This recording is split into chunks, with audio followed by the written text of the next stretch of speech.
용도적 관점 두 번째 강의고요.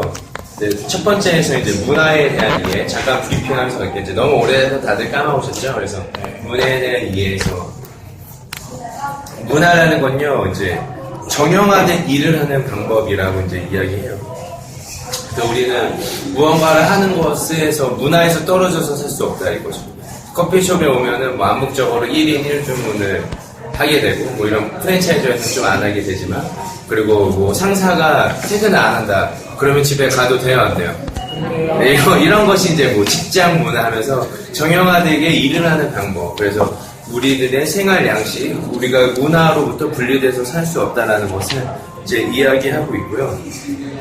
그래서 문화는 뭐 네 가지층 행동, 가치, 심리, 세계관으로 나뉜다는 건데, 쉽게는요, 우리 행동을 보면서 처음에 문화를 알 수 있다 이거예요. 직장 상사가 안 가니까 난 못 가네 하면서 배우게 되고, 조회 시간에 다들 자네 하면서 자게 되고, 자습 시간에 모두 다 스마트폰을 하면 스마트폰 하고 되고, 행동을 관찰하면서 이렇게 배운다는 거죠. 그래서 그 문화에 깊숙이 젖어들어 있는 사람들한테 아니 왜 다 스마트폰만 봅니까? 라고 하면은요, 뭐가 지겹고 뭐가 뭐 이렇게 설명하는 게 아니라 뭐라 얘기한다고요? 원래 그래요. 원래 그래요. 이렇게 된다는 거죠. 군대에서 막 누가 계속 나를 갈구는 사람이 있어. 저 사람이 이렇게 갈궈요? 원래 그래요. 이렇게 얘기하는 거. 바로 그것이 문화라는 것입니다. 그래서 가치가 이제 또 결정이 되는데요. 행동 안에는 가치라는 것 때문에 행동하게 돼요. 그래서 가치는 좋은가, 유익한가, 최선인가를 묻는 것이 우리의 가치라는 것이죠. 그래서 선택의 문제를 하게 해준다는 거예요. 그래서 카라멜 마키아토의 시럽이 이게 최선인가? 선택하는 거죠. 다시 한번 가서 받아야겠다. 그러면은 시럽이 더 들어가면 나에게 유익한가? 살이 찐다. 먹지 말자 하면서 물만 먹잖아요. 유익한가? 이렇게 해서 선택의 가치를 만들어준다는 거죠. 가치라는 것은. 근데 여기에는 이제 가치를 둘러싸고 있는 신념이라는 부분이 있어요. 그것은 무엇이 정말 참되냐는 것이죠. 신념과 가치의 차이점은요, 신념은 옳다, 참되다라고 느껴져도 나의 유익과 연결되지 않을 때는 그렇게 움직이지 않을 수 있어요. 세월호가 대표적인 얘기죠. 세월호에서 선장이 해야 되는 일이 무엇인지는 전 한국 사회가 다 알고 있습니다. 야, 그러면 죽게 생겼는데 그냥 나가지 이렇게 얘기할 사람 없어요. 선장으로서의 의무, 제대로 고지하지 않았던 거에 대해서 참되지 않다라는 것은 다 알고 있습니다. 하지만 이제 거기에서 나라면 도망쳤을까 안 도망쳤을까로부터는 자유하지 않은 거죠. 왜냐하면 그것이 가치, 신념에서 무너지는 부분이고요. 결국 이 모든 것은요, 세계관이라는 것. 무엇이 실제인가? 말이 어려운데요. 내가 어디 가서 누구로부터 말미암았고 그래서 이것이 가장 올바른 것이다라는 세계관으로부터 시작된다라는 것입니다. 그래서 이렇게 문화에 대해서 이제 잠시 알아봤고, 그래서 우리가 문화를 이해하려면 세계관, 신념, 가치, 그로부터 나오는 행동의 의미들을 알아야 한다라는 것이었고요. 그래서 이제 우리가 이제 다시 배운 거는 결국 그 문화에 들어가기 위해서 구속하기 위한 유사점을 찾을 수 있다는 거예요. 그래서 우리 유대인에게 예수님이 전할 때, 또 뭐 바울이 이야기할 때 무엇을 많이 얘기했습니까? 율법에 대한 얘기했죠. 문화적 유사점을 찾은 거예요. 어린 양에 대한 거. 어린 양이 제물로 바쳐졌다. 예수 그리스도가 바로 그 어린 양이다 하니까 희생 제물이 되셨고 화목해 하셨구나. 그분이 이렇게 우리가 이해된다라는 것이죠. 바로 그런 것들이 이제 구속적 유사였고요. 한국에서도 하나님이라는 말이 있어요. 하늘린 하나님 해가지고 하나이신 신이 있다라는 말로써 하나님의 말이 구속적 유사점이 돼가지고 기독교를 이렇게 일으켰다라고 합니다. 이거는 세계적으로 계속 있는 부분이고요. 구속적 유사를 이제 조금 우리가 많이 변형해서 현재 문화 가운데 구속할 수 있는, 하나님의 구속을 잘 나타낼 수 있는 문화가 무엇인가를 많이 고민하고 있어요. 그중 하나에서 이제 우리가 또 생각할 수 있는 것들이 완벽한 구속적 유사는 아니겠지만 어떤 음악이나 이런 부분들 함께 소통할 수 있는 것들 많이 생각하고 있고요. 근데 이제 뭐 상황화된 기독교 이런 부분들은 이제 넘어가도록 할게요. 그리고 복음 증거에서는 세 가지 대결, 진리 대결, 충성 대결, 능력 대결이 있는데요. 처음에 이제 진리를 알게 되면 자유함을 얻게 되죠. 새로운 퀴즈입니다. 진리 대결과 같이 진리를 우리가 알게 된 것 중 하나가 있는데요. 그것 중 하나가 MT 때 했었던 거예요.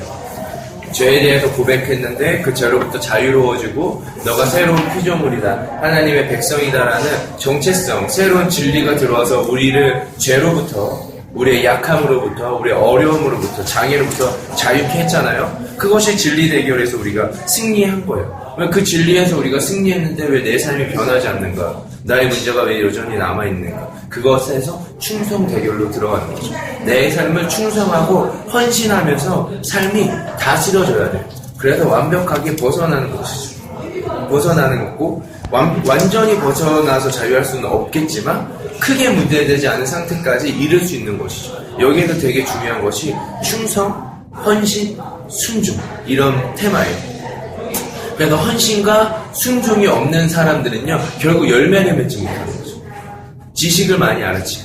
헌신과 순종이 대표적으로 없었던 사람들이 누구예요? 유대인이에요.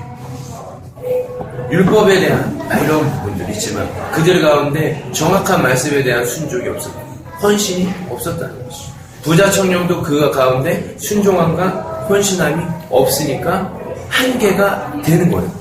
진리를 모르는 것이 아니에요. 내 이웃을 사랑하고 다 했습니다. 했지만 내가 궁극적으로 가야 충성되게요. 너 정말 모든 걸 두고 나만을 충성하면 따르겠느냐는 질문에 내가 순종하지 못하고 헌신하지 못하니까. 여기에서 가장 잘 나오는 대안이 뭔지 아세요? 난 하나님께만 충성합니다. 루터는 종교개혁을 했습니다. 이런 얘기 마음 가운데 혹시 나타나지 않으세요? 이제 그런 감정치 없어요. 나는 원래 나는 에브리데이, 에브리원 모두에게 순종하지 않기 때문에 그게 아니라 이제 순종함이 내 안에 있는데도 루터도 개혁했고 난 하나님께만 순종한다라는 마음이 있으면요 정말 좋은 마음이에요. 대신 정말 루터처럼 그리고 정말 하나님 말씀에 정확하게 순종하셔야 돼요. 하나님이 버려라 하면 버리고 루터처럼 나의 직업이 버려지고 내 삶이 버려지고 내가 이 모든 국가를 등지는 상황까지 몰려도 복음을 전할 만큼 개혁하겠다라는 마음이 아니면은 권위자들에게 그리고 주어진 부분에게 순종하시길 바랍니다. 그 가운데 하나님이 일하신다는 거예요. 나의 무엇을 보고 충성을 보고 옳고 그름이 아니에요. 옳고 그름 하나님이 아시고 나의 충성을 보고 하나님이 일하여 주신다는 거예요. 근데 그것마저 못 참을 정도로 내 안에 뜨거움이 있다 그러면 루터처럼 정말 다 버리시길 부탁드릴게요. 정말 그런 선교사들이 있으면 전 너무 좋을 것 같아요. 나 잘못했다 하면서 내 모든 삶을 버리며 나의 직업을 잃고 지위를 잃고 모든 공동체로부터 박해를 받을 것에도 두려워하지 않고 전할 수 있는 담대함을 가진 그만한 기업가가 나온다면은 너무 좋을 것 같은데 그런 사람은 별로 없고 그냥 반항만 하더라고요. 그래서 그런 일들은 좀 없었으면 좋겠고요. 그러다가 이제 마지막 능력 대결로 가야 돼요. 능력 대결. 충성을 그렇게 막 했어요. 어려울 거 아니에요. 헌신과 희생, 순종에는 어려움이 따릅니다. 나의 자아가 죽어야 되고요. 나의 육체, 영혼육에 대한 많은 어려움이 와요. 그러면요, 내가 많이 제한된 거잖아요. 내가 다친 거고 그만큼 영적인 능력이 나타나게 되어 있습니다. 그 능력이 안 나타나게 되었으면요 기도를 많이 해야 돼요. 기도를 많이 해가지고 우리 삶 가운데 영적인 능력과 공급함이 일어나요. 그 영적인 능력이 말이 잘해, 방언을 잘해 그걸 넘어서는 게 아니라요 뒤에 가서 배우겠지만 삶 전체를 포괄하는 능력이 나타나요.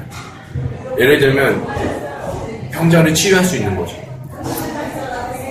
내가 돈을 벌진 않지만 돈을 벌게 될 수도 있지만 재정이 오는 거죠.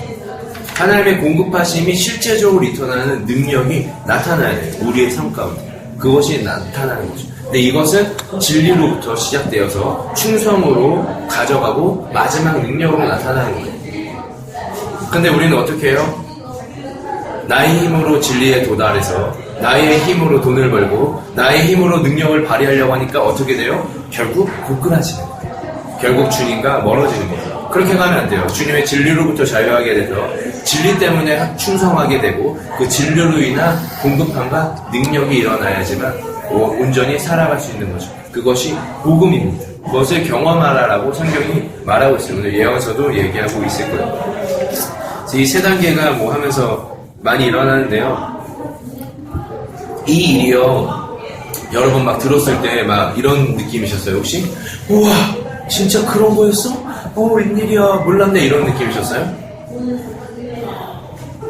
원래 그 정도야 다 알고 있지는 느낌일 거예요. 그 정도야 뭐 물론 정확한 프로세스까지 그렇고 뭐 마음 가운데 맞아 내가 순종하지 못했어, 내 안에 영적함이 없었어 이런 마음이 들 수는 있지만 다 알고 있어요. 근데 왜 못하잖아요. 왜 못할까요? 영적 전투가 있다는 거예요. 그 얘기하는 거. 사단이 방해한다. 원수의 목적은 뭡니까? 어제 동주 목사님이 정확하게 말씀하셨죠. 너의 죄, 너의 가족력, 너의 가정의 문제, 너의 태초부터 갖고 있었던 머리가 별로 없는 컴플렉스, 쓸개가 없는 벽, 이런 것이 아니에요. 아니라는 거죠. 원수의 결정적인 목적지는 어디냐? 선한 일을 막아서는 것입니다. 진규가 하려는 선한 일을 막아서는, 장미가 하는 선한 일을 막아서는, 그것이 목적입니다. 그러니까 우리가 거기 이 선한 싸움에서 물러서면 안 돼요. 선한 싸움을 해서 문제가 오는 것이 아닙니다. 선한 싸움을 해서 전투가 있을 수는 있지만 선한 싸움을 하지 않으면 더 큰 문제가 와요. 7 귀신이 다시 들어오는 그런 더 큰 문제가 온다는 것이 진정한 절망으로 빠지게 된다. 그러니까 우리가 싸움을 시작했을 때 끝을 보아야 되는데 끝을 보는 일은 의외로 쉬워요. 십자가에서 승리되었기 때문에 그리스도가 내 안에 전부로 오시면 우리가 반드시 승리하게 되어 있다는 것이죠. 또 나의 그런 삶을 통하여 무엇이 일어납니까? 선교가 일어나요. 우와. 그러면은 하나님이 끝내 우리를 높여주시겠다, 안 높여주시겠어요? 높여주셔요. 그분의 영광을 위하여, 그분의 나라를 위하여. 열심히 고생하더니 편병 걸려서 그냥 골골대다 죽었어요. 이렇게 비참하게 끝나는 경우는 없어요. 병에 걸리지 않는다는 얘기가 아니라요. 우리 가운데 승리와 소망과 생명이 있는 삶 가운데로 인도하다가 하나님 곁으로 가게 하신다는 거예요. 그렇게 살지 않은 사람은 없었습니다. 그래서 이렇게 된다는 것이고요. 결국 이 모든 것들을 어떻게 전해지냐. 지금 제가 말하고 있듯 이야기로 전해진다. 물론 직접적으로 삶으로 보는 것이 제일 좋은데 우리가 우리의 삶에 대해서도 어떻게 얘기하겠어요? 나는 죄를 고칠 수 있어. 이렇게 얘기하지 않고요. 믿음으로 그가 받았더니 고침을 받았다. 그 상황에 대해 이야기를 한다는 것이죠. 그래서 복음 전파는 이야기로 일어난다는 것이죠. 자, 그러면 코헬렛은 뭐 하는 거죠? 회중을 모아 이야기하는 자. 우리가 바로 복음 전도자예요. 코헬렛 이퀄 복음 전도자인 거예요. 복음 전도자, 좀 다르게 말하면 선교사, 또 다르게 말하면 대사, 사도, 개도 동일하게 얘기할 수 있어요. 우리는 그렇게 이야기하는 자, 무엇을? 복음은 이야기하는 자여야 돼요. 근데 이야기는 누가 할 수 있냐면요, 실제적인 삶을 갖고 있는, 그 스토리를 갖고 있는 사람만이 이야기할 수 있어요. 남의 스토리를 갖다 쓰는 사람들은요, 언제 무너질까요? 저자가 나타날 때 무너져요. 또 언제 무너져요? 동일한 스토리를 알고 있는 다른 누군가가 나왔을 때 무너져요. 하지만 내 이야기는 100번을 말해도 내 거이기 때문에 괜찮다는 것입니다. 그래서 나의 삶에 이것을 이제 성경에서 뭐라고 좀 다르게 얘기해요? 진실함, 정직함이라는 거예요. 근데 우리는요, 이야기를 할 때 사실 진실하지 않고요, 정직하지 않아요. 왜곡되어 있고 포장되어 있고 합리화하고 있고 높이고 있습니다. 그래서 잠깐 들을 때는 괜찮아 보여요. 찬사를 받아요. 그리고 결국에 열매 맺지 못하고 꺼진다는 거지. 사람은 금방 알아요. 저 말이 힘이었구나. 저 말이 거짓이었구나. 저 말이 허황되었구나라는 걸 금방 알아요. 그래도 그 말을 하는 사람은 결국에 없어진다는 거지. 우리의 이야기에 결국 진정성은 결국 어디에서 나타납니까? 삶에 있다는 거지. 내 아이의 삶에 있다는 거지. 이렇게까지 이제 정리가 될 수 있고요. 빨리 끝내볼게요. 네. 이렇게 된 사람들이 선교지에 갈 수 있어요. 문화도 알고 있고, 진리와 충성과 능력 대결도 할 수 있고, 어떤 상황화를 잘 할 수 있는 사람. 그래서 결국 저나 이야기거리가 있는 사람이 복음 전파를 하러 갈 수 있어요. 그래서 복음 전파로 딱 왔단 말이죠. 그러면 무엇이 필요합니까? 자신의 역할을 찾아야 돼요.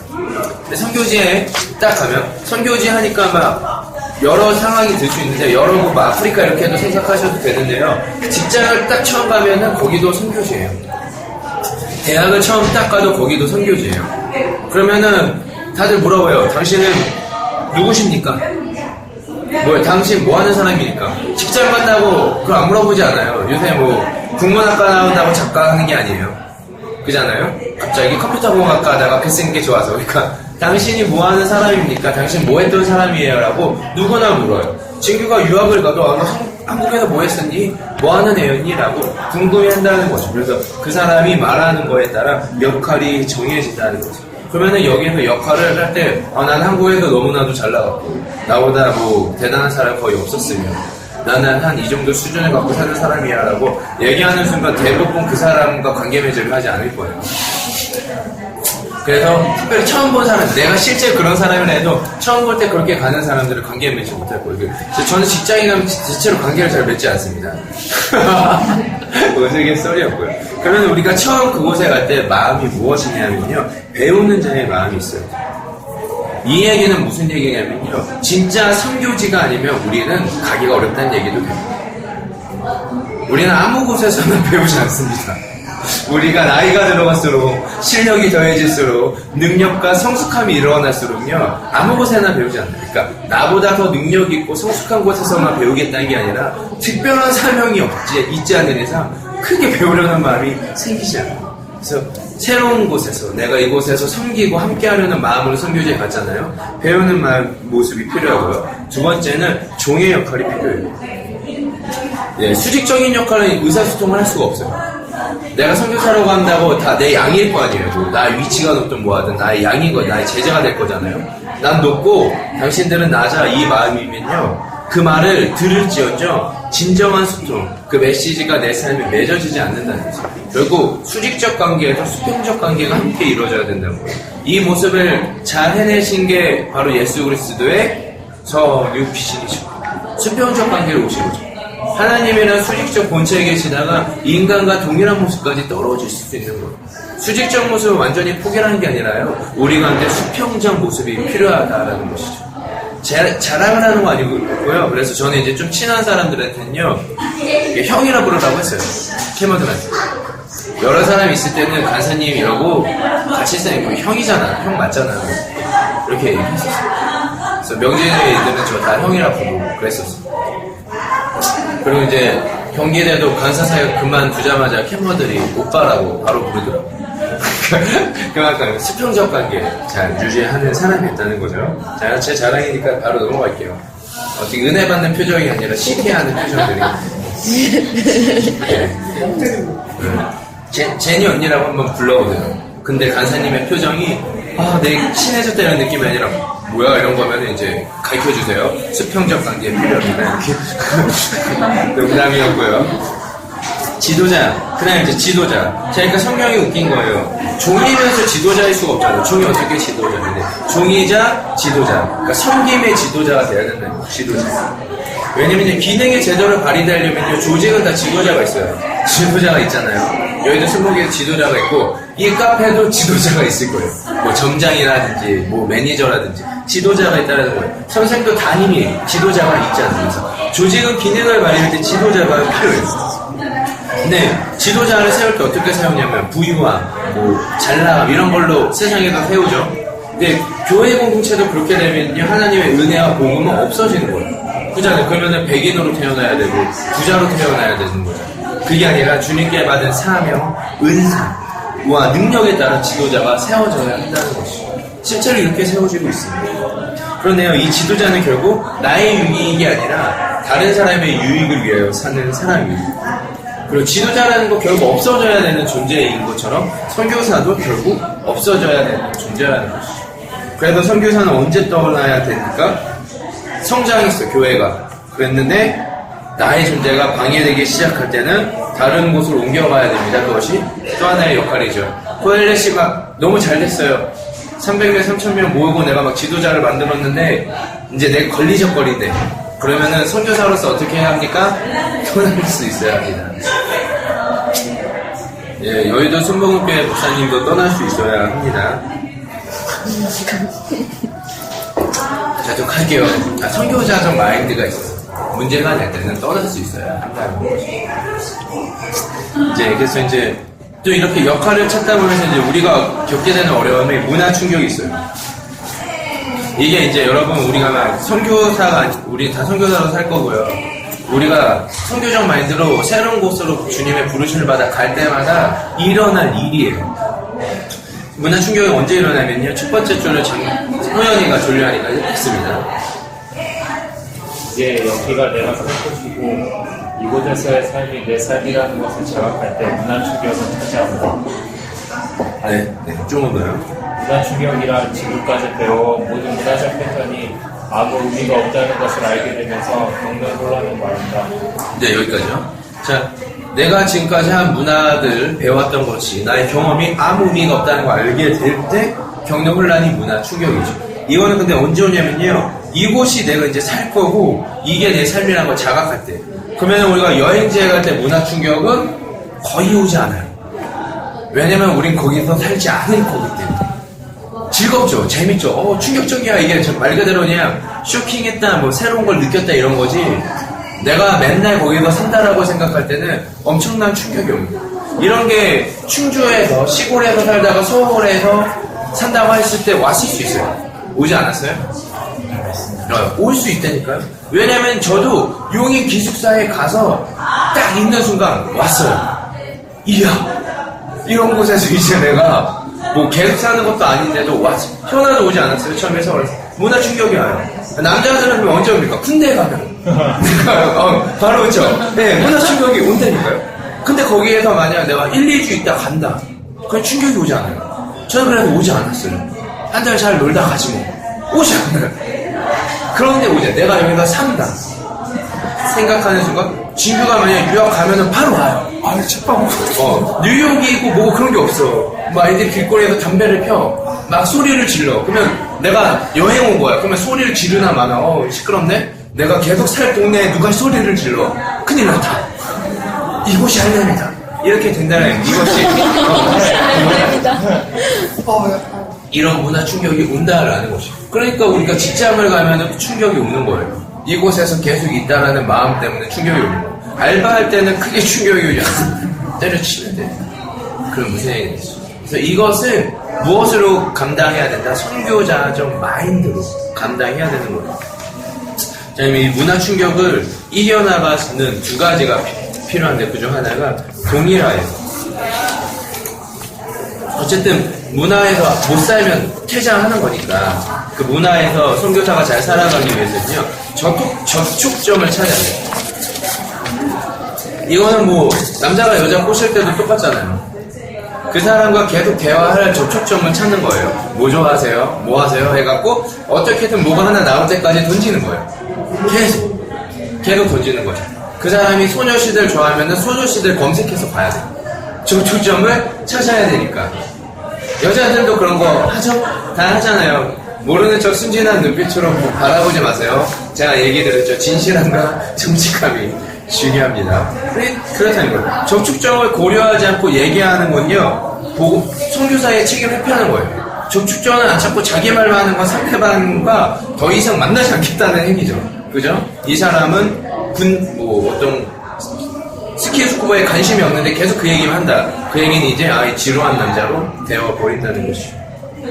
물론 동일한 그 자체가 목적은 아니죠. 소녀시대를 검색하는 게 목적일 리는 없잖아요. 하지만 복음 전파를 향해 가는 그 사람을 성취하기 위해 나의 남자, 나의 여자를 향해 가는 과업이라는 것이죠. 그 사람은 나의 사람, 무엇입니까? 제자를 만들기 위해 가는 과업이 바로 동일하는 거고, 이 동일화를 방해하는 최대의 적은요 두 가지가 있는데요. 하나는 습관이에요. 습관. 왜냐면 이거는 기존에 뵌 거니까 나도 모르게 튀어나오는 것이거든요. 이 습관이 참 어렵고요. 두 번째, 아무리 노력해도 한계가 있는 거죠. 매운 걸 못 먹는 사람이 잘 먹는 척해도 한계가 있는 거예요. 최대한 먹어지는 데까지 있어도 그걸 넘어설 수 없는 거죠. 그래서 한계가 있다. 이렇게 얘기하기가 어려운데 서양인이 아무리 흑인처럼 분장을 하고 얼굴을 태워도 한계가 있는 거라는 거예요. 그런 한계는 분명히 동일하게 있습니다. 그래서 이제 또 두 번째는 긴밀한 유대감인데요. 신생아 태어난 1, 2주가 굉장히 중요하대요. 그리고 그중 첫날이 제일 중요하대요. 그래서 어머니한테 안겨주고 그렇게 하잖아요. 그런 것들이 그 유대감, 접촉, 그게 굉장히 중요하다라고 하는 거예요. 그렇듯 선교사도 선교지에 가서 처음 몇 주를 어떻게 보내는 거에 따라 소속감이 달라진대요. 유학을 가거나 직장을 가서도 첫 1, 2주를 어떻게 보내는 거에 따라 들어갈 수 있는 속도가 달라지죠. 물론 1, 2주만 잘하고 나중에 못해도 안 되겠지만 처음에 잘 못하면 처음에 찍히면 인상이 오래 갑니다. 그렇잖아요. 그래서 처음 1, 2주가 굉장히 중요하다는 것입니다. 그리고 선교지에서도 타이밍이 굉장히 결정적이라는 일단 여기서 우리가 그 문화가 편하다는 걸 느끼지 못하면요 그거 사람들과 관계 맺어를 하잖아요. 아 내가 여기가 불편하다 그러면 어떻게 됩니까? 집에 가고 싶어요. 그잖아요. 집에 가고 싶어요. 집에 몇 번 가고 싶었지. 아니 서울 안 왔고. 아니. 아 지금 그래요? 지금. 아 그래. 아 지금요? 아, 실망이다. 1, 2주가 중요합니다. 1, 2주가 깊이 들으려는 노력은 그래가지고 또 다른 분에 점진적으로 들어가는 하게 되는 경우도 있잖아요. 왜냐면 나란 사람이 갑자기 변화하는 게 어려우니까 조금 완충제를 두고 들어가는 방향이 필요할 수 있다. 저도 그런 스타일이었는데요. 그거는요 더 큰 장애물을 만나게 합니다. 오히려. 왜냐면요 빠르게 들어가서 현지인이 말하는 생활 방식, 현지인이 알려주는 이 생활 습관 이것들에 대해서 빠르게 익히면은요 현지인들과 함께 즐겁게 웃고 이 삶을 어떻게 살아가야 되는지에 대해서 배우기 때문에 그 즐거움 때문에 더 잘 적응할 수 있는데 점진적으로 가려 할수록 빠르게 배우지 못한 즐거움을 누군가 누리고 있고 난 누리지 못하기 때문에 더 어려움이 된다는 거죠. 그래서 함께 살고 함께 물건도 사러 가고 함께 대중교통도 이용하고 적절할 때에 함께 예배를 드려야 한다라고 이야기하고 있습니다. 우리가 이거 똑같은 것 같아요. 직장에 갈 때에도 유학을 갈 때에도 또는 이사를 갈 때에도 그 문화 가운데 그 지역 문화 가운데 빠르게 들어가야 하는 노력이 필요하죠. 특별히 순복음교회에서는 푸뉴마에서 가스펠에 갈 때도 그 문화에 빠르게 들어가려는 노력이 없으면 나오게 됩니다. 제가 나왔어요. 어렵더라고요. 점진적으로 들어갈 수 있을 거라 생각했지만 점진적으로 나오게 되는 그래서 그것이 분명히 나의 성경지다라는 마음이 있으면 빠르게 들어가는 걸 추천드리고 그래서 저도 코엘렛으로 오고 대사로서 삶을 살게 된다라고 하면요 그 사람의 삶의 다른 부분들을요 그냥 제하고 우리 쪽으로 들어오게 콜링해요. 그냥 DM으로 와 이렇게 그냥 얘기해요. 좀 담대하게 알바 그만둬 이렇게 얘기해요. 이 새로운 하나님의 공급하시는 삶의 문화로 빠르게 들어와서 빠르게 이것을 누리고 경험하는 것이 훨씬 효과적이게 돼요. 훨씬 그 사람이 기쁨을 누릴 수 있기 때문이에요. 하지만 이것을 하는데 결정적인 것이 있습니다. 뭐냐면요 이 선교사가 이 소속원이 돼서 성공적으로 자리 잡으려면요 사전에 반드시 그렇게 하겠다고 결단과 헌신이 있어야 한다는 거예요. 특별히 이 헌신을 다져놓지 않으면요 그렇게 되는 경우가 별로 없다는 거예요. 나 빠르게 들어갈게 이런 말 빠르게 들어가길 원해 이런 말이 되지 않는다는 거예요. 내가 진짜 헌신하겠다 헌신하겠다니까 좀 말이 애매했어요. 내가 기꺼이 희생을 감수하고 포기하겠다. 이것이 되는 사람들이 다 선교합니다. 비전 선교단이라는 단체가 있어요. 50명 정도가 한 집에서 살아요. 그건 진짜 큰 헌신이에요. 50명이 한 집에서 싸우면 하루에 30번을 싸울 거예요. 얘가 싸우다가 얘가 이렇게 싸우고 나도 얘가 싫어서 이렇게 싸우다가 또 이렇게 엉망일 겁니다. 365일 중 364일을 싸울 거라 생각해요. 이것은요 무엇을 하는 겁니까? 헌신을 감행하는 거예요. 이 사람들은 선교지 나가서 웬만한 거 다 이겨요. 왜? 붙어 살았거든. 더 큰 악과 싸웠어. 그러니까 헌신 이거 훈련이에요. 지금 훈련시키는 거예요. 이것이 필요하다는 것이 공동체를 만들어갈 때 공동체원이 되지 못하는 것이 헌신함에 대한 결단함이 없는 사람들이죠. 헌신함에 대한 결단함을 그래도 가장 잘 강조하고 좀 무식하리만큼 표현하는 훈련이 또 하나 있어요. 월드 미션입니다. 요즘은 모르겠는데 저 막 서약 쓰고 순종하게 하고 그런 것들이 이벤트성으로는 굉장히 좋아요. 그 다음에 문제는 지속성에 대한 부분들만 가져가면 근데 평생 그렇게 살 수 없는 코스로의 모든 걸 맞춰서 살면은 할 수 없고요. 거기에서 포인트를 따왔으면은 유지해서 나아갈 수 있게끔 삶을 끌어가는 것들이 필요한 것이죠.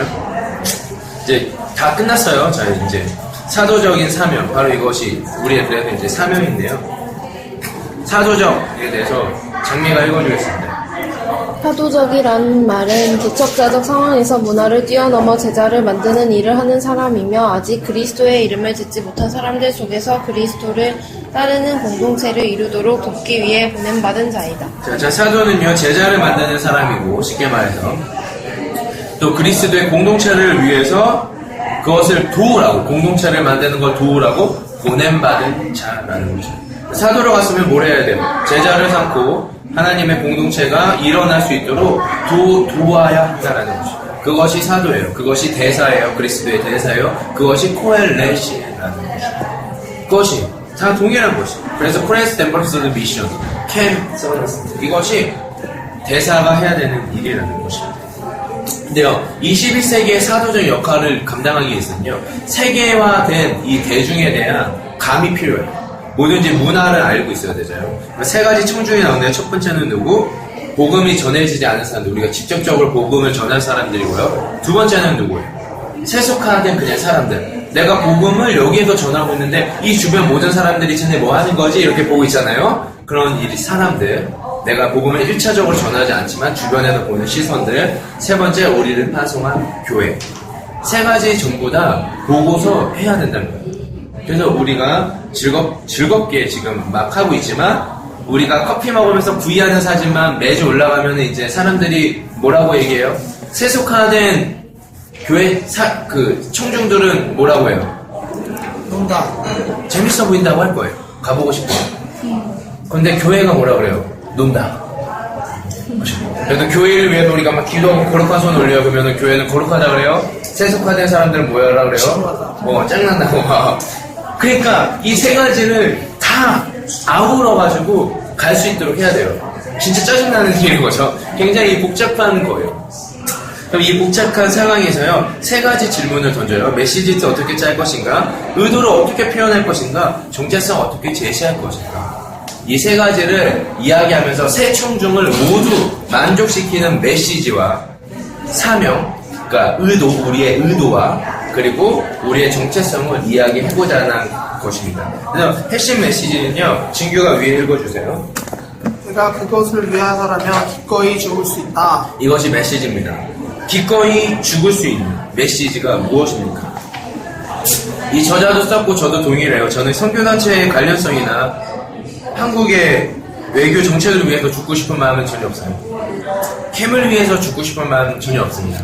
코엘레스를 위해서도 죽고 싶은 마음 별로 없어요. 이 단체 없어질 수도 있는 거죠. 캠 주님의 쓰임 받다 없어질 수도 있는 거죠. 그런 단체를 위해서 외교 정책을 위해서 죽을 마음은 없어요. 하지만 하나님의 은혜로 그리스도를 위하여 또 그리스도의 사랑이 이 온 천하에 알려진다라면 그렇다면 희생할 수 있다라는 것이죠. 그래서 내가 이것을 위해서라면 기꺼이 죽을 수 있다라는 메시지가 무엇인가? 그것을 전해야 된다는 거죠. 그것을 전하기 시작하면은 새 청중을 모두 만족시키거나 그 새 청중과 상관없이 메시지가 들어갈 수 있다는 것이죠. 핵심 사명은 무엇인가요? 민족들을 축복한다라는 것이죠. 축복한다라는 것은요, 모두에게 동일하게 만족이 되죠. 또 교회에서도 축복이라는 메시지가 좋은 거 맞죠? 우리 아브라함이 한 것이 무엇이냐면요, 축복이라는 것이죠. 그래서 구약을 볼 때는 축복이라는 것은요, 하나님의 향해 믿음을 보여준 사람들에게 부어진 하나님의 은혜로운 사랑과 능력이었다는 거예요. 하나님의 사랑과 능력이 축복이라는 것이죠. 그래서 하나님의 사랑은요, 하나님과 무엇을 하게 합니까? 관계를 맺게 해요. 그래서 하나님과 좋은 관계를 맺으면 결과적으로 어떻게 돼요? 어떻게 된다고? 평화를 얻어요.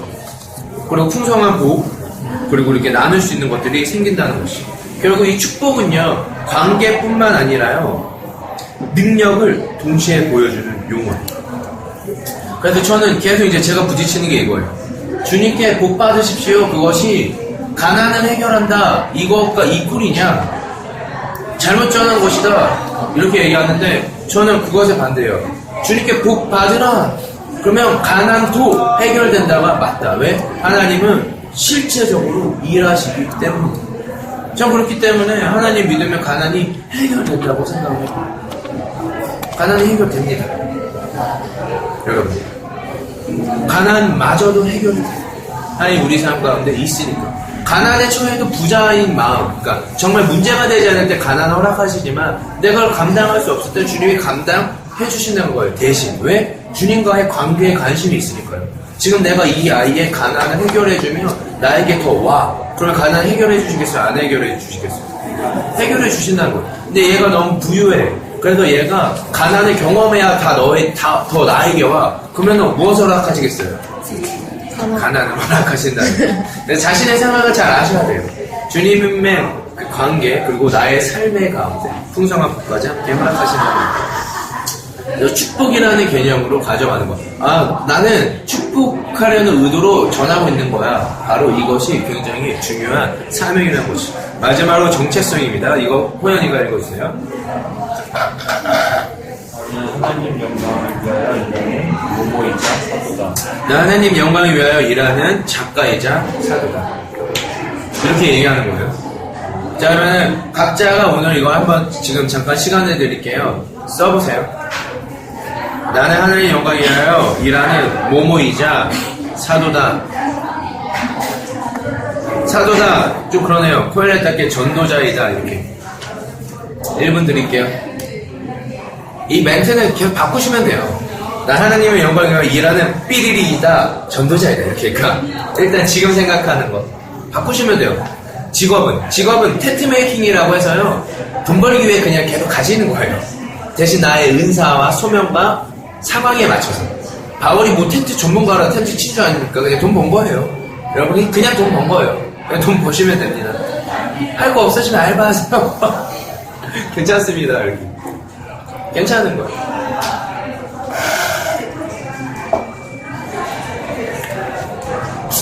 저부터 할게요. 나는 하나님 영광을 위하여 일하는 예술가이자 사도 전도자이다. 하나님의 영광을 위하여 일하는 교사이자 전도자이다. 나는 하나님 영광을 위하여 일하는 심리 상담가이자 전도자이다. 나는 하나님 영광을 위하여 일하는 선생님이자 사도다. 전도자이다. 네. 나는 하나님 영광을 위하여 일하는 고시 준비생이자 전도자다. 자, 교사라고 해야겠죠. 예. 교사이자 전도자이다. 고시 준비생도 괜찮겠다. 네. 학생이자 학생이자 전도자다. 하나님의 영광을 위하여 일하는 작가이자 전도자이다. 안 들려요. 당당하게. 집에 가고 싶은 거. 자, 이렇게 해야 된답니다. 수사적인 표현이 되면 안 돼요. 정말 이렇게 사셔야 돼요. 아, 저가 보니까 정말 하나님의 영광을 위하여 일하고 있는 교사구나, 학생이구나, 음악가구나, 작가구나, 상담가구나, 선생이구나가 느껴져야 되고, 동시에 전도자이구나. 두 가지가 있어요. 이것이 없으면은 끝나는 것입니다. 함께 있어야 되는 거예요. 동전에 앞면, 뒷면이 있어야 동전인 거잖아요. 이 일하는 무엇이자 전도자 두 가지가 함께 있어야 되는 거예요. 무조건 함께 있어야 돼요. 떨어질 수 없는 단어인 거예요. 떨어지면 그건 하나인 게 아닌 것이에요. 그렇게 돼야 된다는 것입니다. 결국 진실한 전체성은요, 우리의 동기, 그리고 텐트메이킹 사역, 그러니까 돈을 버는 사역, 그리고 우리의 은사, 내가 갖고 있는 달란트나 갖고 있는 재능, 받은 은사가 있잖아요. 그리고 사도적 부르심, 이렇게 살라, 전도하라는 부르심 사이에 부조화가 없다는 거예요. 부조화가 없어지게 만든다는 것이죠. 그래서 우리가 그리스도의 사랑으로 말미암아 일하고 있고 하나님께 합당한 언행일치의 진실성을 갖고 삶을 살아갈 수 있다는 것입니다. 내가 이렇게 말하면 언행일치가 돼요, 안 돼요? 되죠? 되잖아요. 예를 들어 내가 막 선교사인데 교사입니다 이러면은 선교사인 게 안 되는 거고, 내가 교사인데 선교사 빼고 있으면 내 정체성이 안 맞는 거잖아. 당당하게 말해야 돼. 근데 내가 가갖고 선교사입니다, 교사이다, 선생님입니다 그러면은 행동에 제약이 와요, 안 와요? 야, 씨, 전도자라더니 욕만 하더라. 그잖아요. 여기도 전도자라더니 맨날 야동만 보더라. 이렇게 무슨 얘기를 하겠죠? 이렇게 된다는 거죠. 반대도 똑같아요. 작가라더니 맨날 성경만 읽더라. 그게 작가냐? 독자지? 무슨 얘기인지 알겠죠? 그잖아요. 그럼 무슨 얘기인지 알겠죠? 두 가지가 함께 있어요. 제가 한쪽만 강조하고 있는 게 아니에요. 두 가지가 함께 있어야 되고, 물론 굳이 하나를 우선되게 강조한다면 전도자겠죠. 나를 따르라 했던 그 부르심의 전도자겠죠. 예수님 얘기할게요. 지금까지 한 얘기를 토대로. 예수님은요, 기꺼이 죽을 수 있는 핵심 메시지를 갖고 계셨는데, 그것이 뭐냐면요, 하나님 나라라는 것이죠. 하지만 그 하나님 나라를 설명하는 방식이 굉장히 많았어요. 비유로도 얘기하셨고, 이렇게 직접 방문해서 병을 고침으로도 얘기하셨고, 다양한 방식으로 상황에 따라 필요에 따라 전하셨다는 것입니다. 그래서 예수님이 뱀처럼 지혜롭고 비둘기처럼 순결하라고 했던 것처럼 우리도 이 핵심 메시지를 어떻게 잘 전할까를 고민할 필요는 분명히 있습니다. 하지만 여기에서 가장 중요한 것은요, 예수님이 그 메시지를 위하여 기꺼이 죽으셨다는 거예요. 우리도 그 메시지를 향하여 기꺼이 죽을 수 있어야 해요. 그 메시지를 전하려는 목표 때문에 죽을 수 있어지는 거예요. 그것이 가장 중요한 것입니다. 만약 그 메시지를 향해서 죽는데 작가가 문제가 돼, 선생이 문제가 돼, 음악가가 문제가 되면 기꺼이 그냥 포기하시길 바랍니다. 그러면 메시지를 향해서 살 수가 없어요. 그 메시지를 향해 기꺼이 죽을 수 있는 텐트 메이킹 사역이 나타나야 된다는 거예요. 그게 불일치되면서 우리가 살아갈 수 없어요. 그 메시지를 향해 기꺼이 죽을 수 있는 텐트 메이킹 사역을 하시길 바랍니다. 직업을 가지는